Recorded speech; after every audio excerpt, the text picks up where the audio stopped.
What's going on, everybody? Hey, it is Bumpkins, and we're back with another issue of Comics Daily Weekly. This is issue number 14. We're talking about comics from September of 1967. Real quick, if you don't know, if you've never seen the show before or watched any of the videos, seen the live streams, Comics Daily Weekly is a weekly video podcasty version kind of a thing of a Twitter account I run called @_Comics Daily on Twitter, or @_Comics Daily IG on Instagram. You'll see those here in just a second. Every day I read at least one comic book from the Silver Age of Marvel Comics. I started back in on May 20th. Started with Amazing Spider-Man number 1, Fantastic Four number 1, and have been reading a bunch of Marvel comics as they came out every month. Been reading 1 month every week. So this week, again, we're talking about September 1967. Next week, we're going to talk about comics from October 1967. Last week, we talked about comics from August 1967. So you see how it works. We've got, this week's a little bit different because normally I talk about 6 books. I'm only reading 6 Marvel titles at the moment. I'm not reading everything that they put out. Things like Thor, X-Men, Tales to Astonish. I'm not reading all of that stuff right now. Just didn't really feel like it. I just wanted to read whatever I wanted to read. So normally I read 6 books every week. This week is different because we have 2 annuals. So this week we're going to be talking about Amazing Spider-Man number 52, Tales of Suspense number 93, Daredevil number 32, Avengers number 44, Strange Tales number 160, and Fantastic Four number 66. And then we're going to be talking about Avengers Annual number 1 and Daredevil Annual number 1. So I'm going to try to move through these a little bit faster than normal. Usually every show is about an hour and a half or so because I love comic books and I can talk about them all day to a bunch of people or all day to just a camera. And this week is going to be, there's even more comics to talk about. So I'll try not to make this last too much longer, but do want to have some meaningful conversations. A lot of good books this week. They weren't all great. I don't think we've had a week yet where they've all been great. But we're going to start off with Amazing Spider-Man number 52. If you've seen the show before or seen the Twitters before, Amazing Spider-Man is my favorite title and has been since day one of doing this. Spider-Man is my favorite character of all time, my favorite superhero of all time across any company. So obviously I'm a little bit biased, but I think it's just the most fun book as well. Nice mix of action, mix of supporting cast, character development. We new characters coming in and out, all that kind of stuff. So Amazing Spider-Man number 52. If you watched last week's show and the week before, you know that we've been on a now 3-issue Kingpin story arc. Well, Kingpin didn't really figure too much in number 50, but Kingpin was the main antagonist of issue number 51. His first appearance was in issue number 50. We saw him sort of taking over all the crime in New York City in issue number 51. J. Jonah Jameson was writing a bunch of articles about it in the Daily Bugle. Kingpin was none too happy about that, so he kidnapped Jonah in order to have him stop writing all of his stories. Spider-Man came in to rescue him. Spidey and Kingpin fought. Spidey was subdued, and now hold on, let me... Yep, there we go. And now we open up with Kingpin and his henchmen taking Jonah and Spidey down to a really elaborate torture chamber, I guess you would call it. I don't really know why a high-rise in New York would have this type of a cellar with a giant room. So you can see here in the middle, there's a giant room with yellow bricks, not to be confused with the yellow brick road. It's more of like a yellow brick death room where they can shackle anybody they want to and fill it with water. And they can just drown. Now, sure, Kingpin could have just popped them both in the head and been done with it, but no, this is way more fun. And I guess you could say that about pretty much any story where the good guy gets caught by the bad guy. Any James Bond movie comes to mind. Any superhero story. Just finish him off. No, we gotta shackle him together in this giant yellow brick cellar that we have in the basement of our Midtown New York skyrise. And the room also is waterproof, and we're gonna fill it. Just, I just thought about this. Like, what's their water bill like, having to fill this thing up? I don't know. But this death trap is short-lived. Spidey comes to. He was knocked out at the end of the last issue. He comes to, snaps out of the shackles, is able to get himself and Jonah out of the room. Meanwhile, nobody at the Bugle has heard from Jonah. They're wondering where he is. Frederick Foswell, who is the crime reporter, is also missing. Unbeknownst to them that he's hanging out with Kingpin as well. We know this. So Ned Leeds is put on the crime beat instead, which that's notable in this issue because Ned Leeds does kind of become the crime reporter for the Daily Bugle. And he looks a lot different. He looks a lot more, evolved, I guess, in this issue than he has in past issues. We also get a couple more cool shots of Joe Robbie Robertson, whose first appearance was last issue. I love Joe Robbie Robertson. He is, like I talked about last week, he's sort of the yin to Jameson's yang. He's the much more level-headed right arm to Jonah. So Ned Leeds is going to go find out where Jonah and Foswell are. Meanwhile, Spider-Man's going to get them out of here. So he does so by, I thought he might just punch a hole in the wall or something, but no, he webs a bubble around them to give them air. And when the goons come back in, drain all the water. What's that giant web bubble? Where could that possibly have come from? Nope, Spider-Man jumps out and pummels them. And then, this is pretty much the rest of the issue. Spider-Man fighting off a bunch of goons. We do get another showdown with Spider-Man and the Kingpin. Jonah, meanwhile, he's trying to escape. Spider-Man tells him, run, get out of here. And, of course, Jonah being Jonah, bang, whacks his head on a pipe, knocks himself out. Spider-Man heads back upstairs. Here we've got Kingpin telling Foswell he's got to, take care of this. If you want to be part of my organization, if you want to work with me, prove it. Go take care of Jonah and Spider-Man. But before he can do that, Spider-Man bursts in, and we have a really cool fight with Spider-Man and Kingpin. But before we get to there, we have what are always my favorite parts of these books, and that is just hanging out with the supporting cast. So this issue, Flash Thompson actually comes back from the war. I guess it's he comes back from serving in the military. I don't know if he's back for good. I can't remember if they say if he's back for good or not. But he's back. We get some fun scenes with Gwen and Harry and Flash all interacting. Mary Jane pops up here. They talk a little bit about Peter. Peter. They think he's still sort of a space brain. Sort of doing whatever he wants to, but not a lot happens here other than we just get to hang out with this cast for a little bit more, and I love it. Now, next issue, which I read yesterday, and we'll be talking about next week, it's actually really nice because we get an extended amount of time with Peter and Gwen and a little bit of Mary Jane and Harry and Flash thrown in too. So we get more of the supporting cast next issue, which I found to be really, really fun.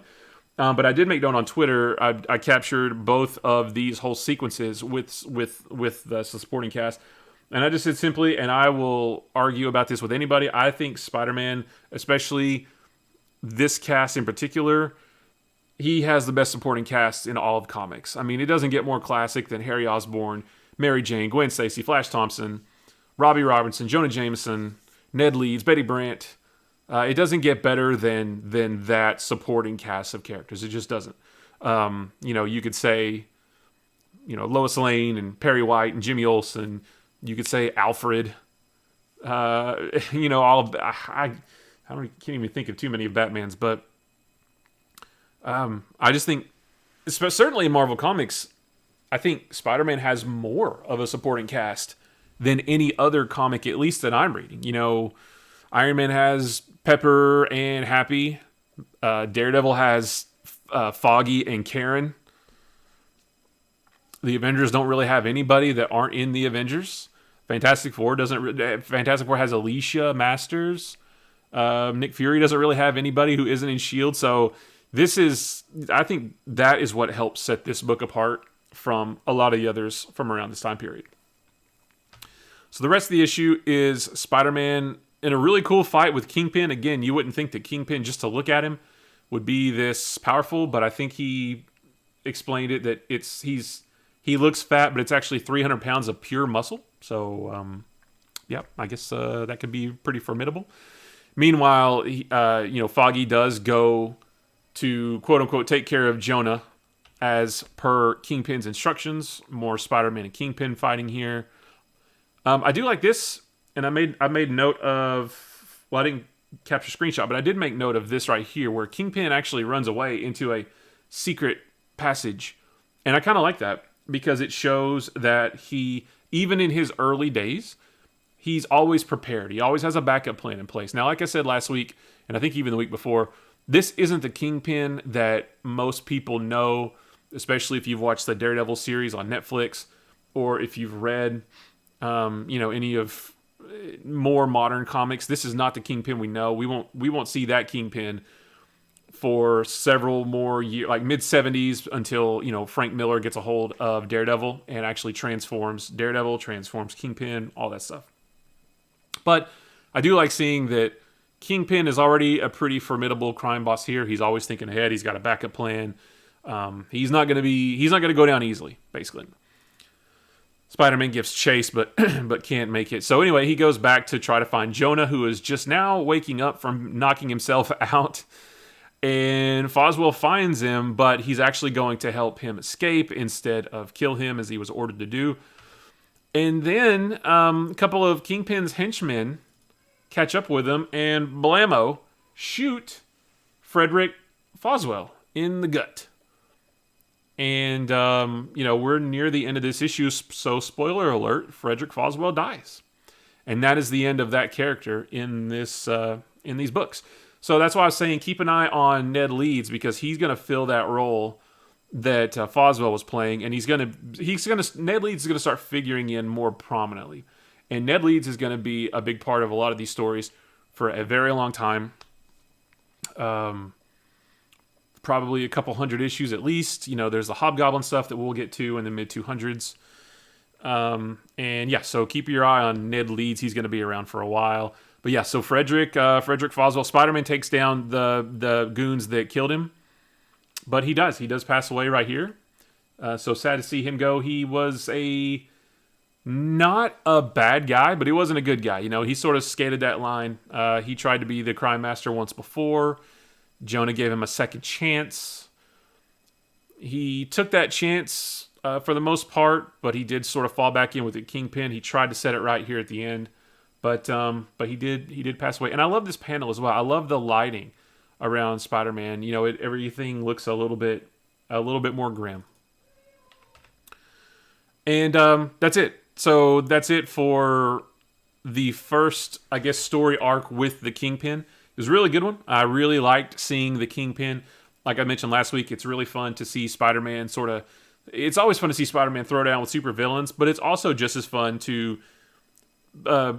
sort of pause that for a little while and let Spider-Man just tangle with crime, street level thugs and crime bosses like the Kingpin and things like that.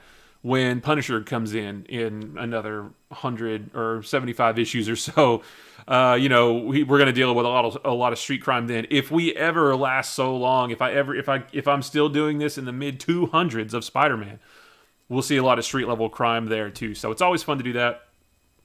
I will give you a little peek ahead.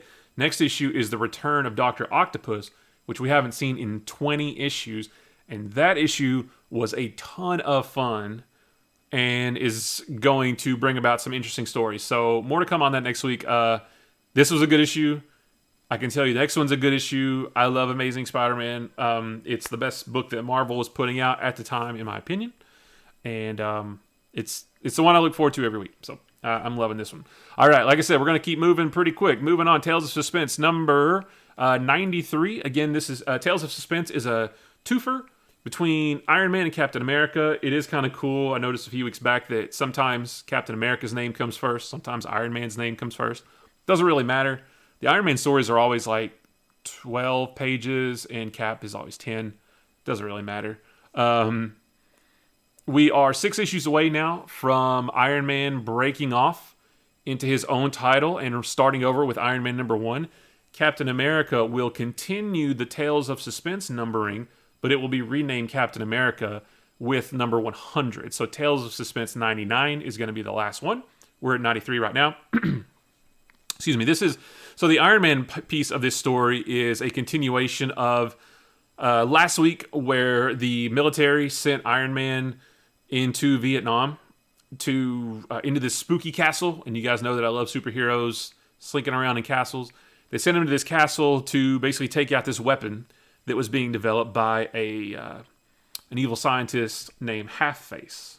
Well, when Iron Man got there, he realized that Half-Face had actually revived the Titanium Man, who he thought was dead. We all knew he was going to come back.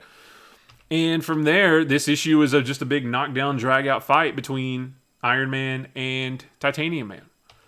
That's always a good time. I do feel like Titanium Man's size is inconsistent. When he first showed up several issues ago, his first appearance, he was only a little bit larger than Iron Man. I think when they tangled again, he was a little bit larger than that. Now he's so much bigger than Iron Man, he can actually grab Iron Man in his hand. Like pick up all of Iron Man in one hand. So his size is a little bit inconsistent. But that's okay. That just, they've got to show that he's super powerful. One cool thing there, I say cool in air quotes, but one thing that we do get to see in this issue that we haven't seen in a long time is the return of, wait a minute. There we go. The return of Iron Man's boot skates, which is totally ridiculous. So he pops him out here, a la Professor Gadget. You can see him skating away from the Titanium Man here. I guess maybe that uses less energy, less fuel, less power than his jet boots. So he's skating away on his boot skates. I was so happy to see those again because those are so ridiculous. But yeah, I mean, there's not a whole lot to talk about in this particular story because it's just a fight between the two of them. We do get a little bit of an origin of Half-Face. We see that he was a scientist in a village. I love that he calls his son. He says, "It's been many months since I have seen my woman and my man-child, but I must not remember that." Next issue, he calls his son his boy-child. So I just thought that was funny. So he's a scientist in Vietnam. And as always happens in Silver Age comics, when scientists get in laboratories, things blow up, things happen to the scientist. He seems to be okay, other than he's got this big iron jaw, but other than that, he's okay. I don't know why he's all been out of shape like he is. This story is also kind of weird because Half-Face rescued Titanium Man, right? But we never see anybody in the Titanium Man armor, even though we know that he's in there. And his real Titanium Man's real name escapes me, and I hate that. I should know this, but he almost acts like he's controlling the armor as if it were a robot, because he keeps talking about giving Titanium Man more power or cranking up the power, that kind of stuff. It's weird, but I don't think that's the case. I mean, there's a guy in the suit, so it's weird. But yeah, it's just more and more fighting. There is this one weird little interlude, and this happens again next issue too, where somebody rolls up at the front of Stark Enterprises, and is looking for Tony Stark. Obviously, Tony's not there, so the guy leaves. and we see a little bit more of him next issue. I don't know who it is. I probably should know, but I've never read these old issues of Tales of Suspense, so I don't know. So the way this thing wraps up is Titanium Man does manage to beat Iron Man for the time being. Half-Face gives Titanium Man an order to go destroy a village, a Vietnamese village, because they're for the purpose of they're going to blame it on these American bombers, these purple American bombers. I don't know if they're trying to start a war, although I guess at the time they're already in a war. Maybe I'm not sure, but yeah, they're gonna cause chaos, but then blame it on the Americans. So that's what their next plan is. And of course, Iron Man needs to snap out of it and stop them, and that's what we'll see next issue. The more fun piece of this issue is the Captain America story. So Cap actually teams up with, we don't see Nick Fury in this one, but Nick Fury sends him on a mission to infiltrate AIM, who we thought had been taken care of, but they actually haven't. Cap is on a rescue mission to rescue the mysterious female SHIELD agent, whose name whose name Cap still doesn't know. We know who it is. Cap doesn't know. So he's trying to infiltrate the underwater AIM hideout. They manage to subdue him. There's the mysterious female SHIELD agent, and they have to break out. So this is really fun. It's always cool to see Captain America take on AIM, take on Hydra, working with SHIELD to do that kind of stuff. That stuff is always fun. But what's most notable about this issue, and I'm trying to find the panel here, is right somewhere. Nope, I must have passed it. Hold on, wait a second. I wanna get to this. Here. Welcome, Captain America. MODOK welcomes you to the supreme world of AIM Reborn. So, that's what's a big deal about this issue, is this is the first mention, not the first appearance, that's next issue, but this is the first mention of MODOK. MODOK is a pretty cool villain. I don't know a lot about his backstory, but I have, obviously I've read him over the years in various comics, and we do see him next issue, but yeah, it's cool. AIM and MODOK, they're synonymous with each other. And yeah, so I mean, the rest of this is just Cap and the mysterious female SHIELD agent trying to break out. They're actually unsuccessful at the end. You can see they actually managed to subdue Captain America. But they meet MODOK next issue, and that's what's really cool. So next issue is even better. But yeah, I just and there is one other right here. This drives me crazy, and it happens again next issue. She says, he says, shoot, where is it? Hold on, I really want to call this out. Oh, I know where it is. It's before this. Gosh, where is it?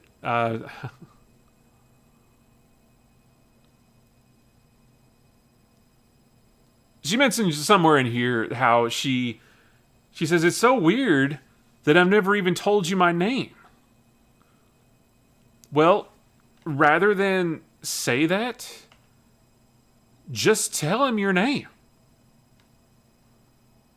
I mean, I know they're trying to build this up because, it's, oh my gosh, Sharon Carter, you're Peggy Carter's niece in the comics. I had to think about that. The movies, she's the granddaughter. The comics, she's the niece. Oh, how weird. And, they're trying to build it up, but, get on with it already. This has been dragging out for a really, really long time. I wish I could find where this panel was, where she actually says that. But I can't find it. It's somewhere in here. Oh, man. But, yeah. So anyway, MODOK summons her, manages to pull the floor up around her and transports her to where he is. We'll actually see MODOK next issue, so we'll get more of this. We'll see how Cap gets out of it, but this was really fun as well. Like I said, Cap versus AIM or Hydra or MODOK or Red Skull or anybody like that is super classic, so I love it. Whoops. All right. Moving on to Daredevil number 32.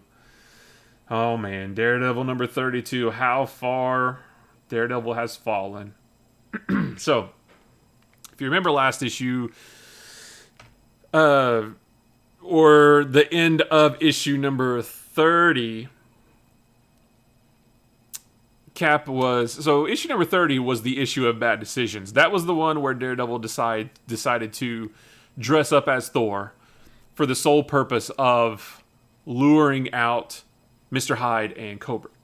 At the end of that issue number 30, Mr. Hyde splashes him with some chemicals that are supposed to make him blind, but since Daredevil's already blind, it takes away all of his other superhuman senses, his radar sense and his smell and his hearing and all that stuff.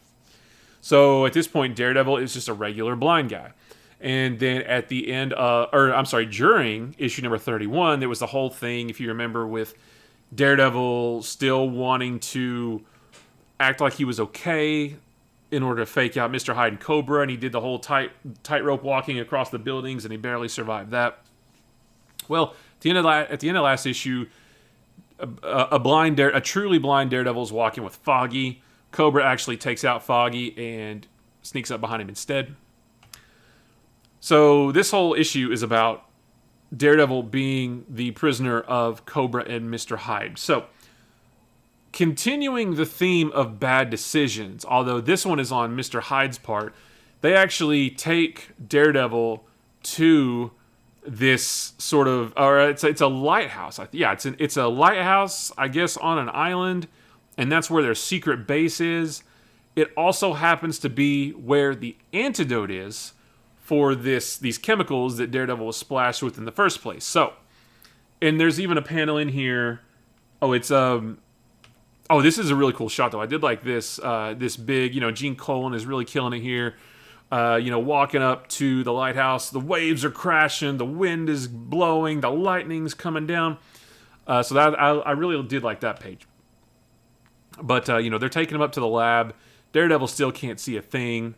He does manage to find the main breaker so that even if he has to be blind, Mr. Hyde and Cobra are blind as well, for all intents and purposes, because there's no light. He cuts off the power.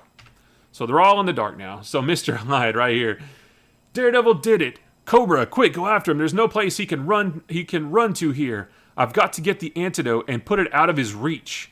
Can't take a chance of him stumbling onto it and getting his sight back. If you don't want to run the risk of Daredevil finding the antidote and getting his sight back, why do you take him to the laboratory where the antidote is in the first place?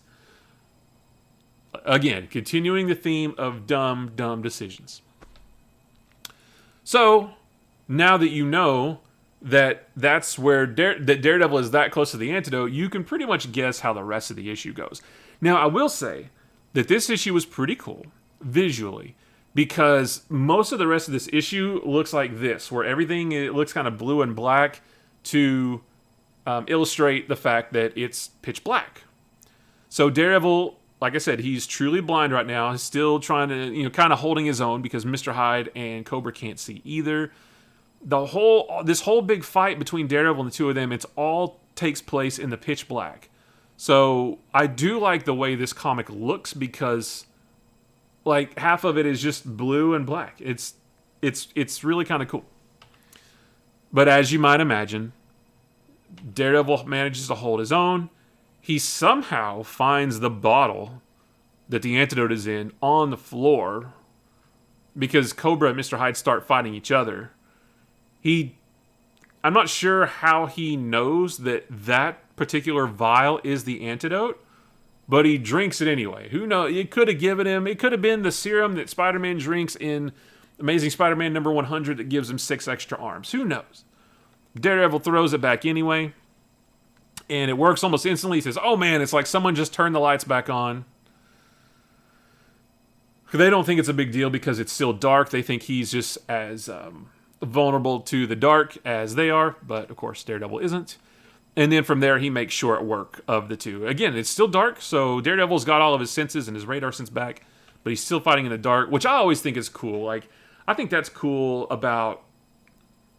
I've always found that cool about Daredevil, is that his kind of his go-to is, let's make everything dark so that I have the upper hand, because I can see in the dark, and the other guys can't. So I always, or, if we'll see in the annual that the Matador tries to blind him by throwing his cape over him, and it doesn't really faze Daredevil whatsoever because he can't see anyway. So I think that's what's really cool about Daredevil. And then, so he beats him. The cops show up, and that's it. Pretty... I don't know. It wasn't as bad, I guess, as some of the other ones. But, Daredevil is just... It's probably the one I look forward to the least now. Just falling slightly behind the Avengers. The Avengers is getting a little bit better. And we'll talk about that in a second. But, yeah, Daredevil is... man, I love Daredevil. He's my number 2, maybe number 3. It flip-flops between him and Captain America, depending on the mood that I'm in and what I'm reading and all that stuff. But he's like right behind Spider-Man as my, one of my all-time favorite Marvel heroes. But man, these issues are kind of rough. And I was actually even, I was looking, I was online looking at omnibuses the other day. You guys know, if you've seen the Anything New podcast or seen any of the pictures on Twitter. I've been really into collecting omnibuses lately. I actually found the Daredevil Volume 1 omnibus, which reprints like the first 41 issues. I found it for pretty affordable price. And I just hovered over that buy button because I was like, you know what? I don't think I want this because so many of these issues aren't good. I don't, I could have the omnibus just to have it in the collection, but I know every time I look at that book on my shelf, I'm going to know I'm never going to touch that. I'm never going to read those stories because I know that I don't like them. They're not good. So yeah, I'm probably going to skip that one, maybe go on to volume 2 or something. But yes.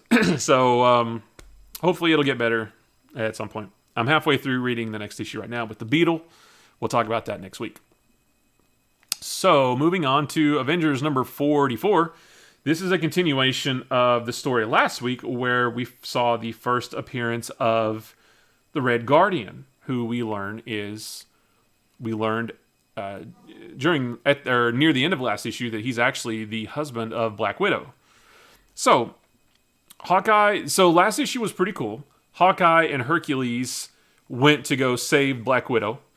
She's been on a mission for Nick Fury to go try to get some information about this Psychotron that a guy named General Ling is building. I don't know where exactly she is. She's, as the comic puts it, she's behind the bamboo curtain. Again, that's how it's spelled out in the comic. And so I don't need that. Hawkeye manages to get captured. He tussles with the Red Guardian. The Red Guardian gets the upper hand. Hercules is actually in the Psychotron fighting this giant Hydra, which isn't real, but the Psychotron makes you, see things, makes you see your greatest fears and stuff like that. So Hercules thinks he's fighting a giant Hydra. That's what he's doing. So he's indisposed. There he is right there. He's indisposed. Hawkeye is captured.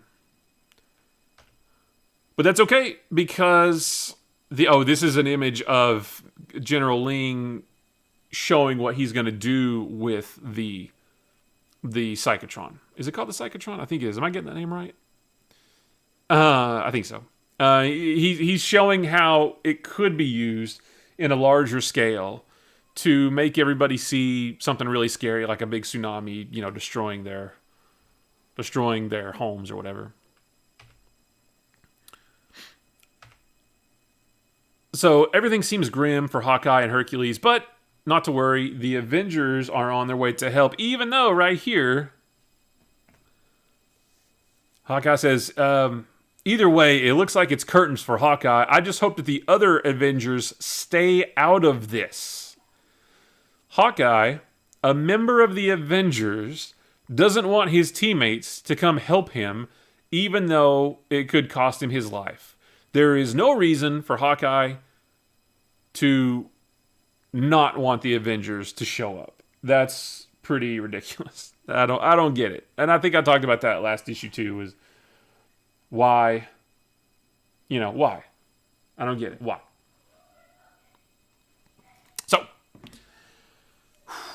anyway, the Avengers do show up. We do get quite a bit of action of the Avengers basically tearing through General Ling's soldiers, right? Because they've got to get to where Hawkeye and Hercules are.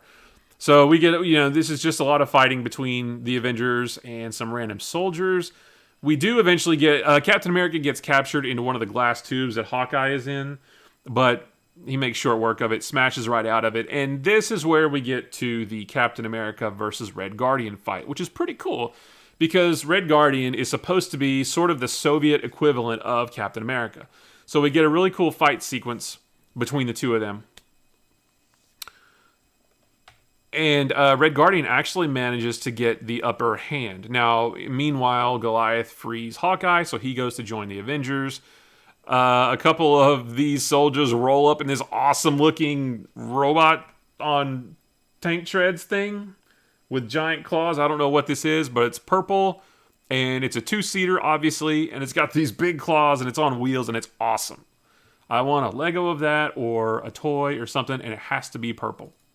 I don't know why. I don't know why I love that so much, but I do. Quicksilver just dismantles it pretty quick. What's up, Ope? Maybe I was wrong. I thought Red Guardian did get the upper hand on Captain America, but then Cap dispatches of him, but not before being taken down himself. In a last-ditch effort to destroy the Psychotron, Black Widow, she's like, I gotta destroy this thing. This is my mission. I gotta destroy it while I can. Red Guardian manages to take a bullet for her. He has a little bit of a change of heart here because he's not really like such a bad guy. He's still kind of honorable, I guess. Even though he's fighting for the wrong side, he's still like not the worst guy in the world. Black Widow manages to destroy the Psychotron, or at least break it, which then frees up Hercules, so he busts out right there. And now they just got to get off of, or get away from wherever they are. During their escape, Red Guardian, with a bullet in him, manages to make General Ling miss. He's going to take one last shot at Hercules and Captain America. Red Guardian intervenes, and then the headquarters explodes. So I guess they all die, There's other people that will take up the mantle of the Red Guardian. I don't know if Black Widow's husband specifically will ever show up again. I don't know that much about the Red Guardian, so I guess time will tell if he comes back or not. But in the aftermath, Black Widow is in the hospital. She's going to be okay. I think she got shot. I actually can't quite remember, but she's going to be okay as well. And we get, this was weird too. Right at the tail end is when we get the origin of Natasha's husband and how he got recruited into the Red Guardian program. This is something we normally would get like in the middle of an issue or right around the time a character is first introduced. But instead, we get it right at the tail end, and that's it. So that's it for that. That's it for the Red Guardian saga. It was only a 2-issue thing, but it was still better. This issue and last issue, this little 2-issue story arc was much better than probably the majority of the Avengers that I've read since number 1, with the exception of maybe the issues like around number 11 and 12 or something like that with the Masters of Evil. Was it the Masters of Evil? Baron Zemo, yeah. With Baron Zemo, Enchantress, Executioner, those guys. So hopefully we're on the upswing. I keep looking down at my Avengers omnibuses because in the 50s is where things start to get good. You know, we get the Vision coming in and Ultron and Hank Pym doing the Yellow Jacket thing. All that stuff is coming. So we're hopefully on the upswing on the Avengers. I'm moving on to Strange Tales number 160. This story was super cool. This one was really good. So, but it also kind of threw me off a little bit. So, last issue, like I said, was so 2 issues ago, Hydra was supposedly destroyed again for the second time. Fury basically single-handedly took out all of Hydra. He fought, Opie, these were 12 cents back in the day.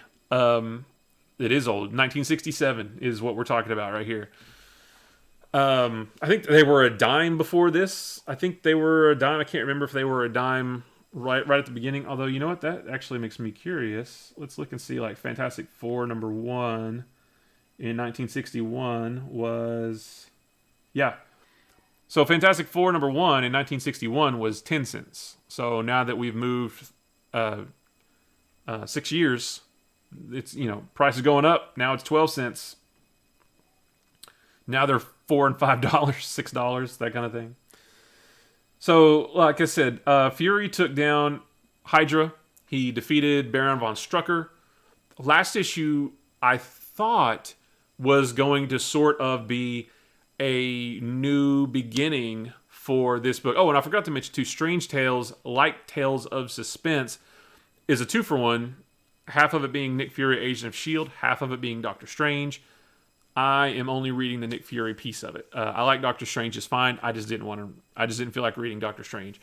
Nick Fury also will only be in Strange Tales, and Doctor Strange will only be in Strange Tales for another 8 issues.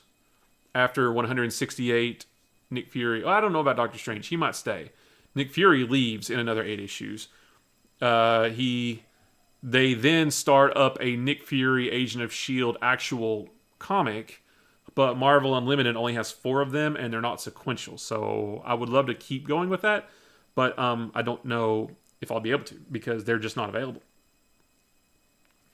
So, like I said, sorry, I keep getting sidetracked. Like I said, I love comic books, so I can talk about them all day, all night. So, like I said, last issue I thought was going to be a new beginning for Nick Fury Agent of S.H.I.E.L.D. Everybody kind of went their separate ways, sort of like when you graduate high school and all your friends go to different places. Gabe Jones went to a different undercover mission. Sitwell went to do something. Dum Dum went somewhere. Laura Brown went to do her own thing, I think. And we were sort of introduced, to a new group of S.H.I.E.L.D. agents that I thought were going to figure in to the story. And they might still, but we didn't really meet them. We only learned one of their names. If you remember, last issue was just the big sparring match between Nick Fury and Captain America in front of those new recruits. But that didn't really amount. I thought that was going to continue on into this issue, and it did not. But that's okay, because, and I don't know, maybe they'll show up again later. But this issue was super cool, and let me get my notes here. So this issue is told via flashback. So and this issue is really cool too, because we get more Nick Fury and Captain America team up, written and drawn by Jim Steranko, which is super classic. We get this is not the first appearance, but this is the first time. I want to say this is Jimmy Woo's first appearance in a Marvel proper comic. I think his first appearance was at Gold Star Comics, but I don't think it was in the 50s, and it wasn't under Marvel. So I want to say this is his first appearance in a Marvel comic, but I could be wrong about that. It's the first time I've seen him since I've been doing this for the last 6 months. And but this is super cool. Jim Steranko, Nick Fury, Captain America going on a mission together. So this is current, but Nick Fury is actually recounting this story to Jimmy Woo. And these mysterious beings, the crux of this story is these mysterious beings invade the Statue of Liberty. Look at this. I mean, that's like, for a minute, I forgot that this was Jim Steranko and was like, wow, Jack Kirby doing it again, just drawing all these weird characters and this weird looking armor. But no, this is Steranko. who had to have been influenced by Kirby, because this is something that Kirby would have drawn anyway. But yeah, these mysterious beings are infiltrating the Statue of Liberty. We don't know who they are. We don't know what they want. But we know they're bad, and Nick Fury and Captain America have to stop them. And that's all this issue is Nick Fury and Captain America fighting these guys. Whoops. Come on now. Give me this. All right. And it's cool because there's like a stealth element. They're kind of sneaking around the Statue of Liberty. It's always cool when Nick Fury and Captain America team up. I actually have a trade paperback, Nick Fury, Agent of S.H.I.E.L.D.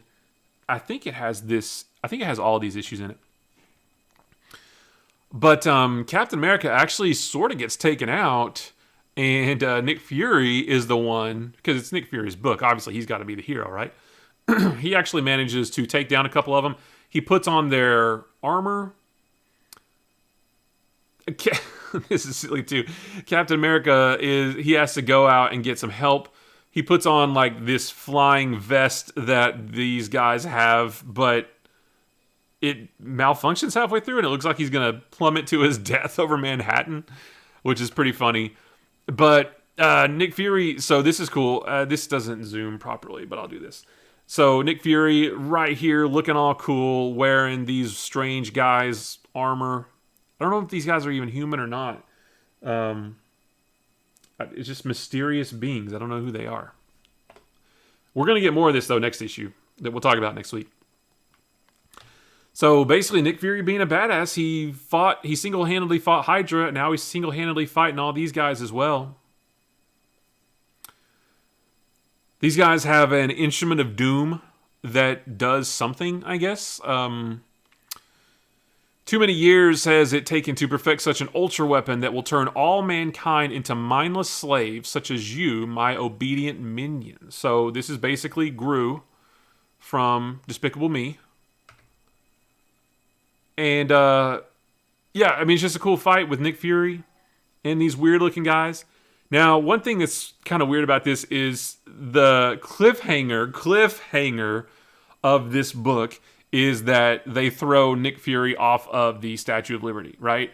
But we know that this story is actually a flashback. So this, like, Nick Fury is telling this story to Jimmy Woo. So not like we would ever think that he would get killed anyway, but it's even less of a cliffhanger because we already know it's a flashback. He lived because he's telling the story now. So I don't care about that. I just care that this was a really cool story. I really like the artwork. I like the design of these guys, even though I don't know who they are or where they come from. It doesn't matter because this was cool. And I'm pretty sure we're going to get more of this next issue because the whole purpose of him recounting this story to Jimmy Woo is that he needs Jimmy Woo's help to find these guys, I believe is what the whole premise is. So maybe, I mean, we were with that Hydra story with Baron von Strucker was disguising himself as different people. We were with that story for a whole bunch of issues. So who knows? This may be the story we have for the last 8 issues of Fury's tenure in this book. So that would be cool because it seems like it's off to a good start. So it's a fun issue, and I am sure that we'll get at least a little bit more next issue. Moving on to Fantastic Four, number 66. Now, this issue was really cool as well, and it was a little bit different than a lot of the Fantastic Four stories that we've gotten lately. So there wasn't a lot of action in this one. But if you remember last issue, who were they fighting? Oh, they were fighting Ronan last issue. Ronan the Accuser captured the Fantastic Four and put them in this big cone in the middle of the street, and they had to fight in that side of the thing. But in the middle of that issue, this mysterious being sort of just phased into Alicia Masters' apartment. Didn't really kidnap her, but convinced her to go with him, and then they just kind of phased out, and that's the last we saw. So this whole issue is about that, which is pretty neat. So Ben's freaking out. He doesn't know where Alicia is. You know, the door's unlocked. Her purse is still there. She left without telling him where she was going. Like, she's just vanished. I mean, it very clearly looks like she's just gone. and he doesn't know where she is. Reed and Sue are trying to help. So this has happened so many times. Ben gets super mad at Reed again for not helping cure him of his thingness, I guess, and reverting him back to normal. He says, "You promised that you would fix me, and you still haven't done that." And every probably 12 to 15 issues, Ben starts crying about this and gets all mad at Reed. Even though there have been several, we've read through 66 issues of Fantastic Four. There have been several times where Ben has had the choice, whether it was a villain that figured out how to do it or something. There have been several opportunities for Ben to revert back to human Ben, and he chooses not to do that. There was even one time, and I don't remember the issue. I do have it in my notes. I could find it if I needed to. There was even one time where Ben reverted back to human Ben and decided to go back to being the Thing because he said Alicia liked him better that way. And then late in subsequent issues, and here as well, Ben's whining and crying because he thinks that maybe Alicia went out with some other dude because she doesn't like him as the Thing. It's annoying. Thankfully, he gets over his little hissy fit pretty quick. We're not stuck with that for very long in this issue. And then we get Jack Kirby being Jack Kirby, drawing weird things like this structure in the remotest. I don't know if remotest is a word. The most remote spot on Earth, and we are introduced to. So this is the guy, right? We didn't see him last issue. We only saw like his hands, but this is the guy who vanished with Alicia last issue. Come to find out that it's not a weird race of aliens or anything like that. It's this group of scientists, famous scientists, who supposedly all died at one point or another. Not all at the same time, but over time. This guy was killed in a plane crash, and this guy was hiking and never, showed up again, or something like that. So they're all scientists. They call their place where they are the Citadel of Science, and they're swole too. Look at these guys. Even the old dude. I guess they have a really good gym at their secret remote laboratory building because they are just swole. Let's see. Where was I? So they, as scientists, they decided that they needed to help humanity be better, right? And in order to do that, they had to hide themselves away and basically do all these experiments to help humanity. Well, the reason they captured Alicia is because they actually created a living being. But it got, and we're just going to skip past all this because it's Ben being Ben and stupid stuff. Johnny and Crystal having a little lover's quarrel, even though they've only been together for literally about 3 days. All that stuff is really boring, or not boring, but it's just inconsequential to the story. They actually created this living being. So these scientists created this living being. But something went wrong. And let's see, how did they describe it? He emits this light and that blinds everybody, right? So it's such this powerful light that they can't even get a look at him. So they don't even know what it is they created because they can't see him. Well, Alicia is blind, and she's one of the best sculptors in the world. She can sculpt, and there was a scene earlier in the book where this bald guy here, I can't remember their names, but this bald guy here says, "How do you know what you're sculpting?" And she says, "Well, I just feel. I can sculpt what I feel with my hands." And so they put her to the test. She actually creates almost a perfect sculpture of that guy's face and his head just from feeling it. So they said, okay, good. You're the person for the job. And there's actually there's a panel in here somewhere where she. Oh, dadgummit, come on now. Here it is. So she says, you want me to get within reach of him, since my eyes cannot be harmed by the blinding power he generates, and then you want me to sculpt a statue of him so that you can know what he looks like. Precisely, says the swole, bald scientist. So they're not bad guys, or at least they're not right now. I mean, we might find out that they're, that they're willing to, bend the rules, or the ends justify the means, next issue or something like that. Meanwhile, back at the ranch, Reed is able to, with a device, he's able to sort of, using, I think, the leftover heat from where she was last, they're actually able to recreate the scene, where she went. They see the scientist dude with the weird hat took her and just walked through the wall with her. So they got to go rescue her, but they don't know where she is yet. So that's what they got to figure out next. Meanwhile, back at the Citadel of Science, this other strapping blonde scientist and Alicia, they give a blind girl some kind of laser gun, and they have to go out into these catacombs where this being is, so that she can try to feel him and sculpt him, I guess. So, what's really cool about this is that this being, and it didn't even really dawn on me. It really should have. I should have known this.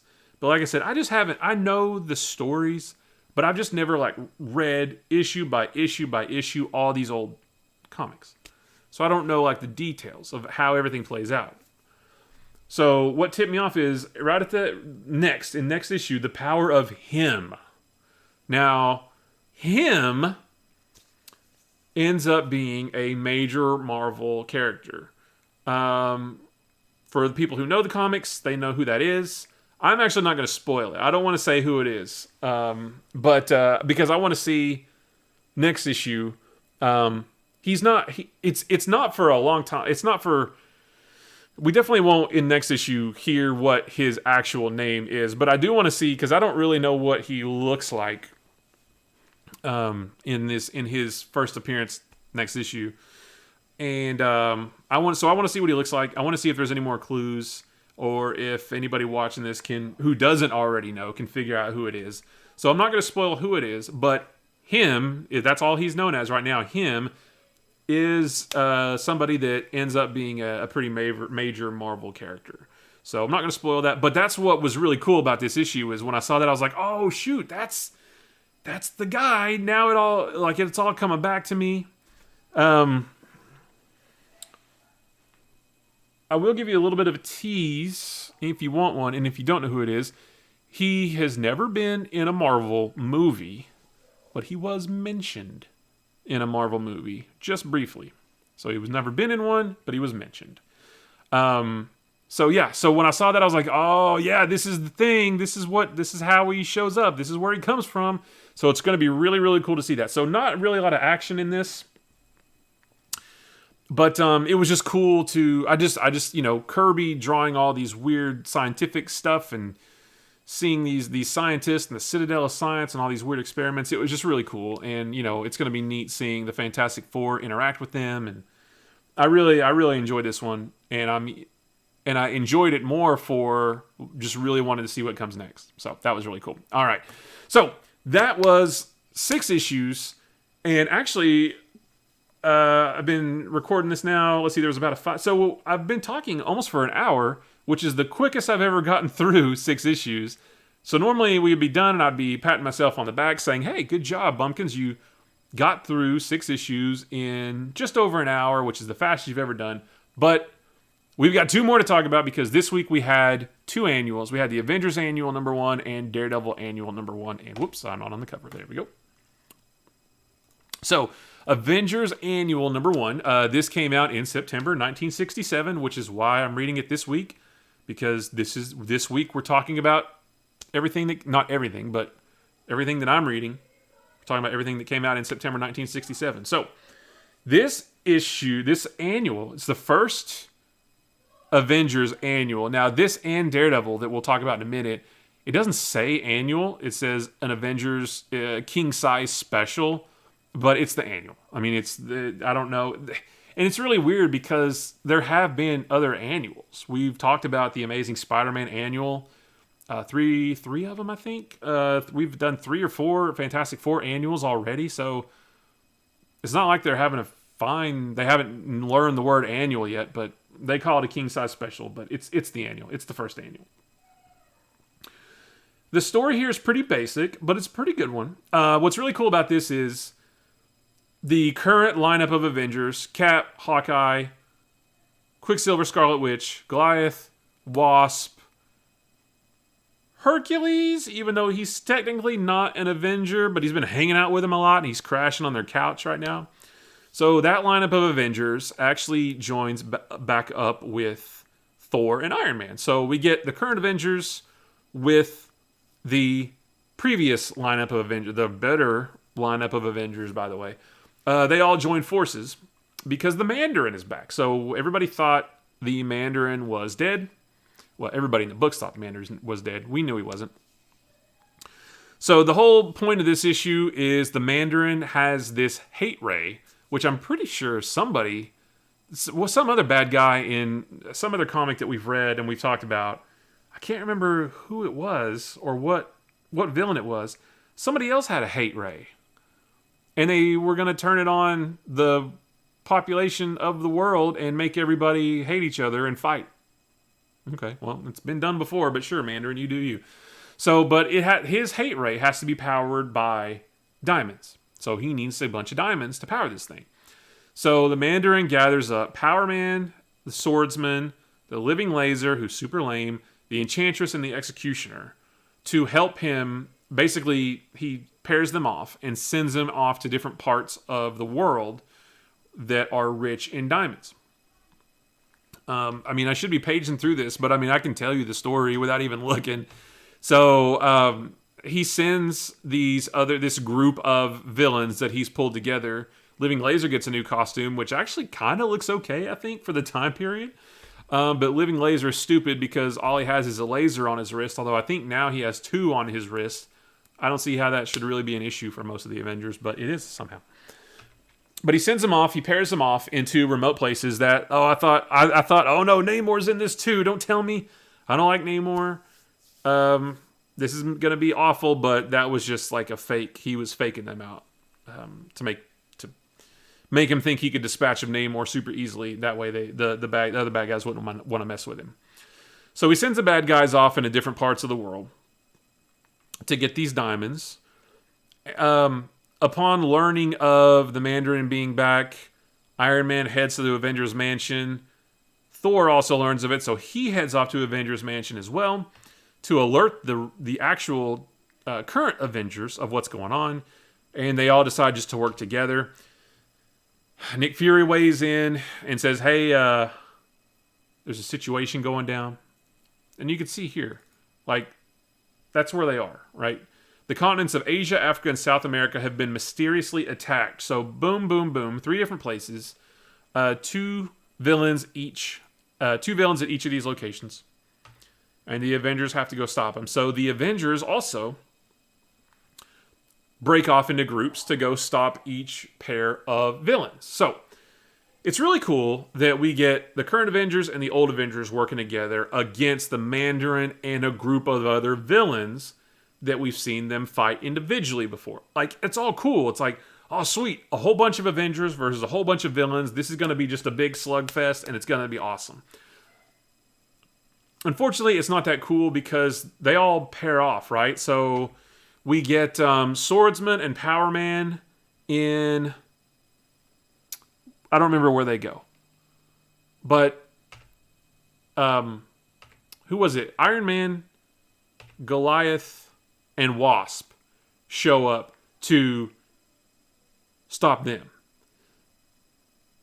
And so it's almost like this issue is just like reading three separate shorter issues because we don't ever really see them all come together until the end. And we don't and the villains don't even come back together with Mandarin. Spoiler alert. The Avengers stop each villain at the location they're at, which leaves only Mandarin at the end. So we don't get a big battle between the two groups, heroes and villains. So Goliath, Power Man, Wasp, Swordsman, they do most of the fighting, whereas Iron Man shows up only to stop this giant sword that's gonna like crash down on this village. Iron Man actually shows up to stop that. I really dig this picture of Iron Man though. So Don Heck drew this whole issue. He hasn't been on Avengers in a while. It's been John Buscema who's been drawing it, who is one of the top legends in all of Marvel Comics. One of the best. One of the legend. Conan and all that, and Fantastic Four and all that stuff. John Buscema is a legend, but I think Don Heck is still inking him, so the art has still sort of looked Don Heckish, which is cool, but it's not John Buscema cool. So I'm waiting for John Buscema really to kick in, and he'll start showing up more in the mid-50s when we get there. But anyway, Don Heck drew this. That's a cool image. Yeah, I like that shot of Iron Man. I just think it looks cool, even though it's, from 67, and, the artwork back then wasn't super great. Not some of it was. Romita, Kirby, all those guys were awesome. Some of it wasn't, but I like this shot of Iron Man. Anyway, so Goliath, Wasp, Stop, Power Man, and Swordsman. All right, it's just a big fight. Spirit Bomb, right? Send me your energy. Arr! Iron Man has to power up for 17 issues before all he does is just throw a Spirit Bomb at Mandarin. So those guys fight. And the Avengers win. Next up, you get Hercules and Scarlet Witch, and I thought Hawkeye was with him, maybe not. Against Executioner and the Enchantress. If you've seen Thor Ragnarok, no, I'm sorry. I was gonna say it's Enchantress and Executioner from Thor Ragnarok, but it wasn't Enchantress. That was Hela. But Executioner was Karl Urban's character, although he didn't really play a bad guy in that, and here at least he's a pretty bad guy anyway. So Hercules, it was cool seeing Hercules, a Greek god, go up against Executioner, who was from the Norse side of the track. So it was cool to see them go up against each other, and also Enchantress and Scarlet Witch tangling as well. That was pretty neat. Same thing though, they just all fight, and the Avengers end up thwarting the bad guys. Keep them from getting the diamonds as well. And then, here we go. So then we get Thor and Hawkeye versus the Living Laser. Is it just the Living Laser? Or was there another? Yeah, it must have been, just the Living Laser. Which, Thor should just be able to dispatch this guy like toot sweet, like super quick. Just call down lightning on him and you're done, right? Oh, but yeah, I actually forgot about this. So they have to tangle with Ultimo as well, which if you remember from Tales of Suspense, I think we talked about this several weeks ago. This was a giant android robot thing that the Mandarin created over in Tales of Suspense that Iron Man had to fight. That was really cool. So Ultimo is huge. Like, you can see how much bigger he is than Thor right here. So Ultimo is this giant robot. So Thor gets to fight Ultimo, which is actually pretty cool. It's always fun to see the mighty Thor taking on some kind of giant. It's really cool. So this is back in the day where if Thor loses contact with his hammer for more than 60 seconds, he reverts to his mortal form of Don Blake. And that happens here. Ultimo actually manages to get Thor's hammer away from him. And it's funny, Thor actually counts. He's like keeping track. 6, 5, 4, 3, 2, 1. He's like, I've got to hurry up and get to my hammer. I've got 6, 5, 4, 3, 2, 1 seconds left. 0. And he actually changes back to Don Blake for just a half second before he manages to grab his cane, which is, I guess you could say, that's the mortal form of Mjolnir. But he grabs it back, stamps it back. He's reverted to Thor again, super quick. And then it's more Thor versus Ultimo. This time Hawkeye gets in the mix as well. Thor manages to throw him back into the lava. So they, just like the other two little stories, they beat the bad guys that they had to beat. So you can kind of see what I'm talking about. Like it looks like it was like reading 3 short separate issues because we don't really see them all mix it up, but we're about to. Meanwhile, Quicksilver and Captain America stayed back at Avengers HQ to try to find out where the Mandarin is. Turns out the Mandarin is in a space station. They finally find this out. They take a rocket up there. So we get Captain America and Quicksilver versus the Mandarin, sort of like the final showdown. And the rest of the Avengers show up as well. So, you know, the rest of the Avengers already took down a group of bad guys, and now they got to come help Cap and Quicksilver with Mandarin. You know, why can't they take the rest of the day off and let Cap and Quicksilver do it? But so this is kind of cool because we get all of the Avengers versus just Mandarin. And don't forget, Mandarin is primarily an Iron Man villain, so it's pretty cool to see all of the Avengers fight him. But because this is a Marvel comic, and Marvel loves to have heroes fight heroes. Like, it's a comic book trope for heroes. Like, the first time heroes meet, they have to fight each other, right? That happens in all comics, but Marvel just loves it. Like, Marvel looks for any excuse to have heroes fighting heroes, especially in the last 15 years.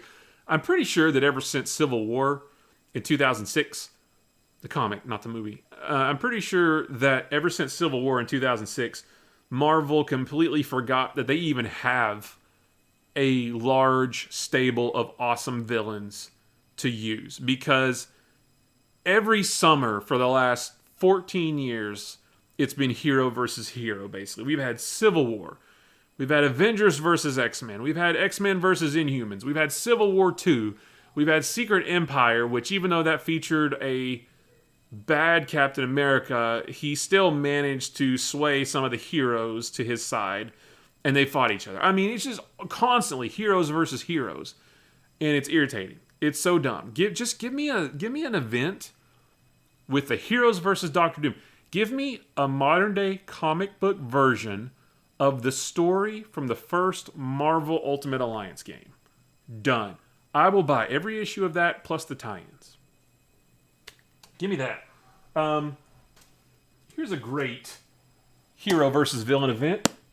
Infinity Gauntlet. Do more of this, Marvel. Maybe not necessarily Infinity stuff, because that's kind of played out at this point.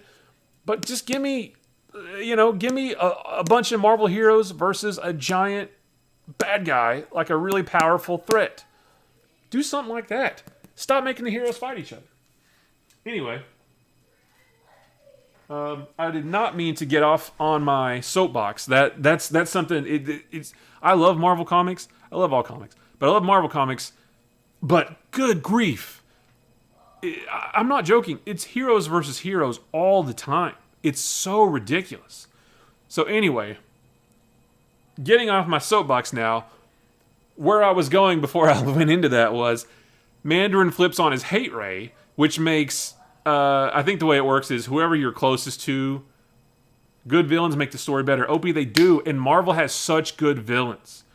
You know, they did have the Axis event with Red Skull. I don't even remember how that event went. Like, most of their events aren't great. I'll say that about Marvel. Most of their like big summer events are not good. Like, they all start really good, and most of them like fizzle out. Everybody loves Civil War from 2006. Civil War was so good for a while, and then it literally ended with all the heroes fighting all the other heroes, and literally Captain America just said, "Wait a minute. What are we doing? We're all heroes. We shouldn't be fighting each other. I surrender." And that was it. That's how it ended. That's how the whole thing, it was a whole summer of all this stuff, all these tie-ins and crossovers and the main thing, and then Cap just surrenders because he says we shouldn't be fighting. And that's how the whole story ended. So most of them start really good and they fizzle out. That's the thing. You can read all the Marvel events and just keep in mind that as good as this is, it's going to peter out at the end. That's how they all end up. The only two ones that I've enjoyed all the way through were the Infinity event, not like Infinity Gauntlet, Infinity War, Infinity Crusade. Those are pretty decent too. But there was, I think it was 2013 maybe, the Infinity event. That event was really cool. So that was the event where we first saw Thanos' Black Order, who were the guys helping Thanos in the Infinity War and Endgame movies. You know, Proxima Midnight and Ebony Maw, those guys. That's where we first saw those guys, was in the Infinity event. And it was sort of a two-part thing, because you had this whole thing with the Inhumans and the Terrigenesis, and that's where a bunch of new Inhumans came from. But then Thanos and the Black Order came in, sort of for like the second part. That was a really cool event. And then the Secret Wars event from 2015, the 1985 version one was good too, or 84, 85. That one was good too. But the Secret Wars event from 2015 that merged the Marvel 616 universe with the Ultimate Universe, or it didn't really merge them. It just wiped out the Ultimate Universe, but brought Miles Morales over. That was a pretty cool event too. But other than that, like, all their events start strong, peter out. So anyway, Mandarin flips on his hate ray, and I guess the way it works is whoever you're closest to, you hate and you want to fight. And because it's Marvel, even back in the 60s, all the heroes had to fight each other. Now, it was only for a couple of panels, a couple pages. But, oh, big shocker, here's all the Marvel heroes fighting each other again. This is all the time. This is all the time with Marvel. Although it's actually the Wasp that manages to shut off the hate ray, because she was closest to Mandarin. So she essentially hated him and zapped him with her Wasp sting and turned off the hate ray, and that was it. So they actually, what happened? Something blew a hole in the side of the space station, and Hercules and Thor had to push the giant diamond that was powering the hate ray, because it's the only thing that would plug the hole. So, like, right here, it's kind of gruesome. Like, Mandarin gets sucked out into space. Now, he's got his 10 rings, and they all have different powers, and it's Mandarin, so obviously we know he comes back because he's been a staple for decades in Marvel Comics. But he gets sucked out into space. That's so weird. But you know, things happen. Things happened back in the day. And so they decided, I thought maybe they were going to like utilize this space station as like a second base, but instead they just blow it up for reasons unknown. And that was the end of this is the end of the annual, where they all decide, hey, we should work together more often. Well, duh, you're all superheroes. Why not work together? Although they're all Avengers anyway, except for Thor and Iron Man. And like I said, Hercules is just crashing on their couch, but he's been going on all their adventures with him. And in looking ahead at the covers for the next several issues of Avengers, Thor and Iron Man aren't there. So they lied. They said, yeah, let's work together a bunch more. And then they don't. So, but that's it. So, you know, that was a long way to go to say it was a bunch of Avengers versus a bunch of villains, which would have been really cool to see a giant fight, but it wasn't really that. So it was a little bit of a letdown, but overall, not too bad. And then last but not least is Daredevil Annual #1. Now, this one won't take too long to talk about. This one, I am pleased to say, was actually a lot more fun than many of the last issues of Daredevil that we've read for the last several weeks. Now, this is kind of similar to the Avengers Annual. As you can see on the cover, Daredevil versus a group. Now, but it's just Daredevil versus another group of villains. You know, Daredevil has a really lame rogues gallery, but you don't really realize how lame they are until you get them together, until you put them all together. Kind of like, you know, you might have a collection of Funko Pops all over your house, and you might say, oh yeah, I've got a bunch of Funkos, but when you put them all together, you realize, wow, that is a lot of Funko Pops, or something like that. I don't know. You know, substitute anything you want. So Daredevil has a lot of lame villains, but it didn't really dawn on me how lame until a lot of them came together in this issue. So the crux of this issue, this issue is really simple. It's a really simple story, but it's actually pretty fun. The good thing right off the bat, no mention of Mike Murdock, who is awful. That whole Mike Murdock thing is just the worst. I cannot, and I'm in the middle of reading this week's issue of Daredevil that we'll talk about next week. I actually made a note that I cannot believe the Mike Murdock thing has gone on for as long as it has. It's ridiculous. No mention of Mike Murdock. I can't even remember if Foggy and Karen are in this issue. This is just straight, no Daredevil losing his power or losing his senses or his abilities or being handicapped, or I shouldn't say handicapped, but like hindered by something. It's just Daredevil fighting a bunch of bad guys, and that's pretty cool. So the whole premise of this issue is that Electro, who is a Spider-Man villain, but I think, if I remember correctly, we've only ever seen him in the Amazing Spider-Man title once. I think. Maybe twice. He more recently fought Daredevil, and even that was quite a while ago, but he more recently fought Daredevil than he fought Spider-Man. And he wants revenge on Daredevil. So he's going to pull together the Matador, which is probably the lamest of all of Daredevil's villains. He goes out and gets Leapfrog, which is the second lamest.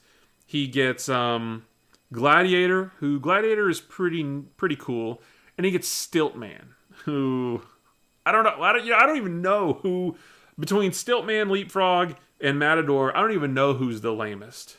Actually, probably Stiltman is.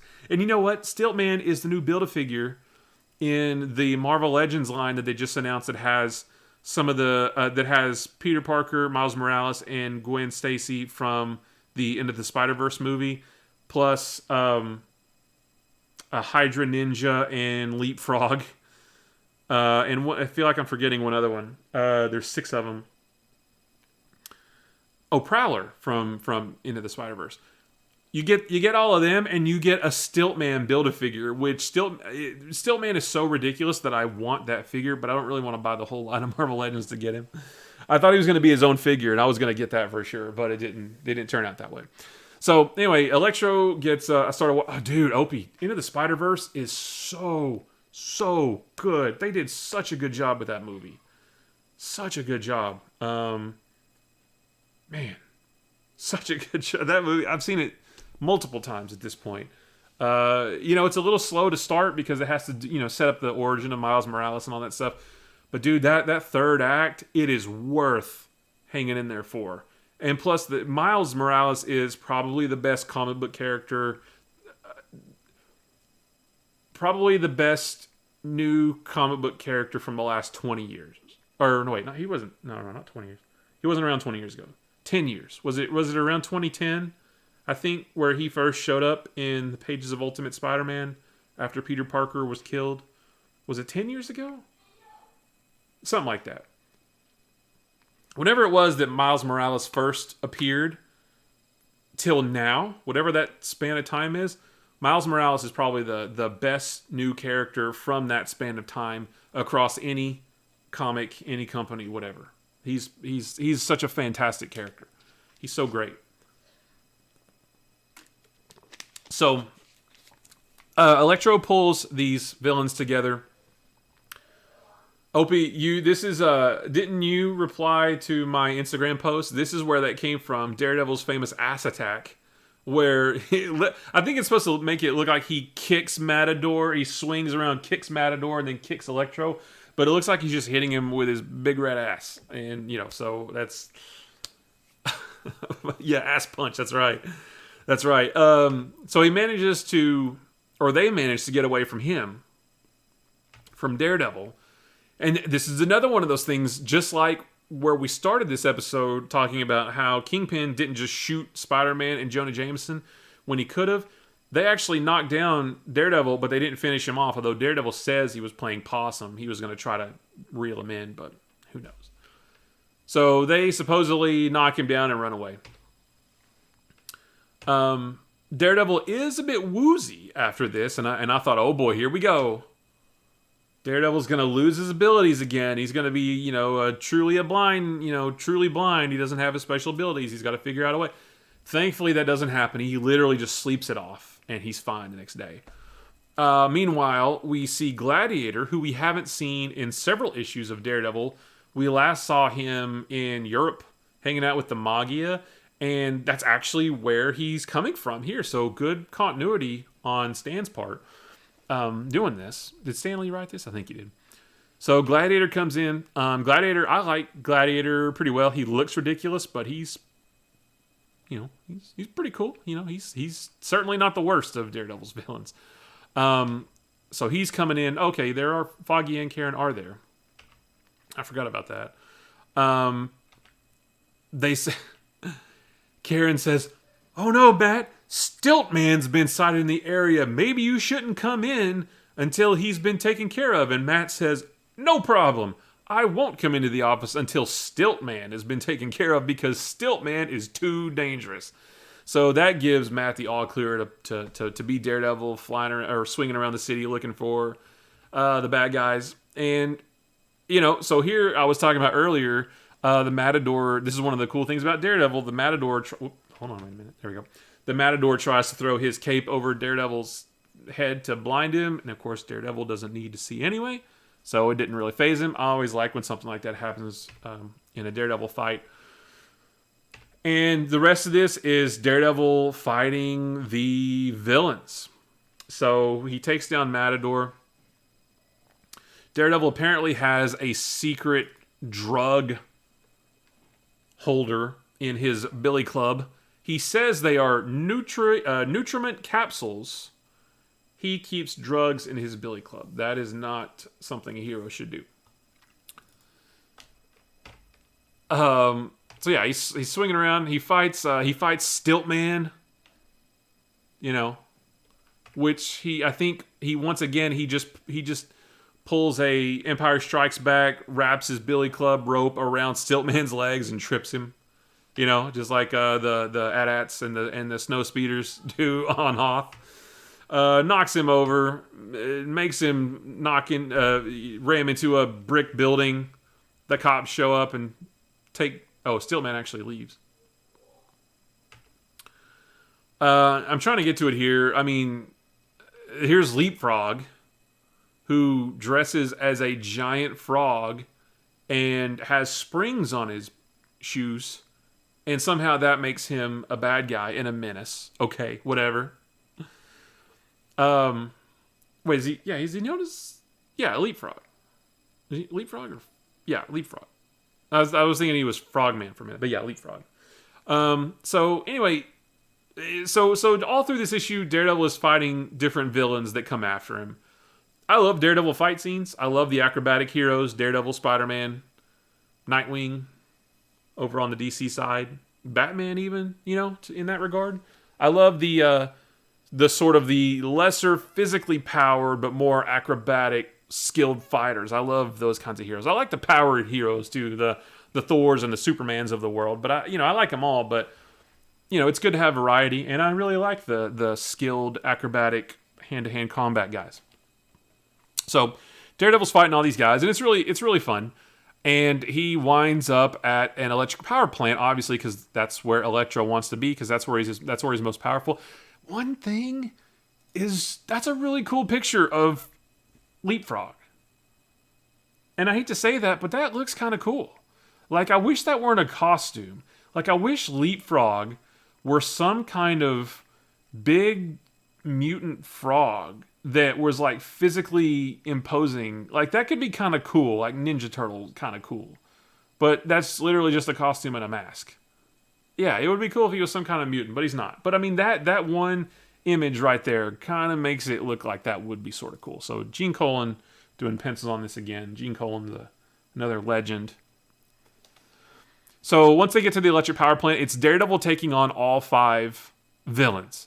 One thing that I did like that you don't normally see is all of the villains decide to take on Daredevil at once. Where they get Toad in the X-Men.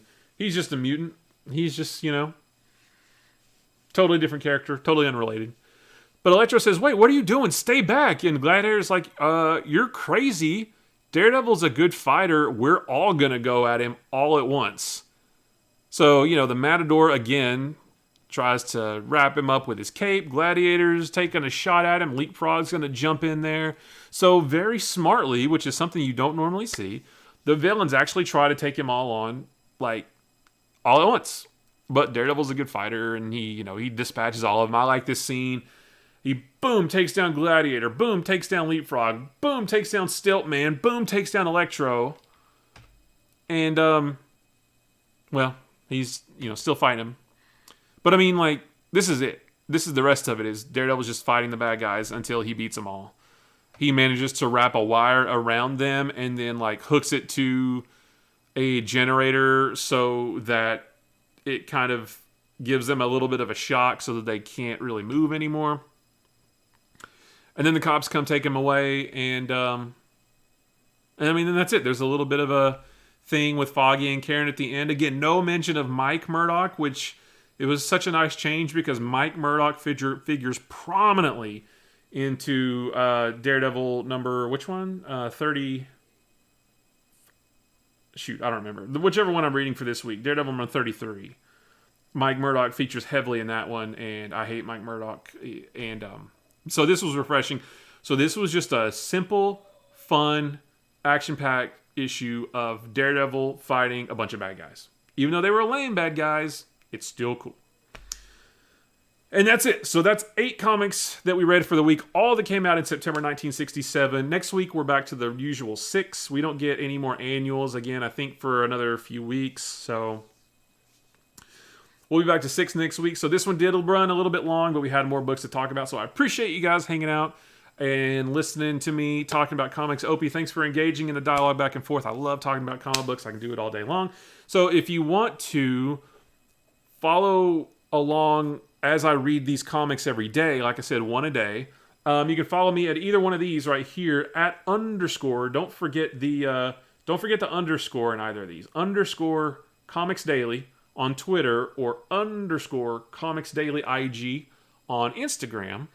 I post about each one of these comics that we talked about tonight. I posted about each one a day all week long.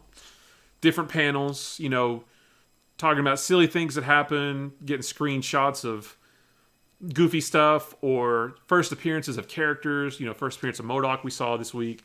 Trends that we see, or awesome artwork like that awesome shot of Iron Man that just looked cool. I just like to, post stuff like that. So follow me at either of these accounts on either of these social platforms. And, let me know what you're reading. Let me know what you think about these issues if you've read them or anything, really. I'll talk about any kind of comics whatsoever. But guys, I'm out of here. That's it for Comics Daily Weekly. I appreciate you hanging out. And until next week, keep reading comics. I will see you later. Bye-bye.